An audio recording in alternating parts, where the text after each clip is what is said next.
करे चोरी case detection जो प्रयास चलती से आउ एक सफलता आमको मिली। गत 23/7/2024 साईराम रेस्टोरेंट जो राति चोरी होता कंप्लेनेंट श्री एम श्रीनिवास राव तार ओनर आसिक एफआईआर देते 3,40,000 टंका कैश चोरी होता बोली रिपोर्ट करते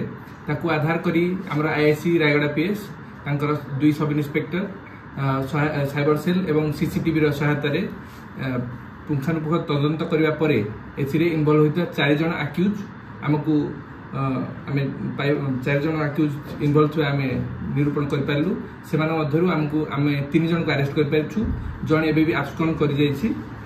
3 जन जो अरेस्ट होती से जड़े साईराम रेस्टोरेंट कर्मी अच्छा तांके इनफॉरमेशन देते इनफॉरमेशन रे 3 जन चोर तार काटी पछाड़ू एग्जस्ट पटू एंट्री करी 3,30,000 नहीं मानी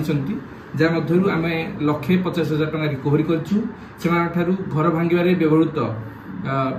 विभिन्न सामग्री एवं Sai restaurant DVR broken condition recovery होती।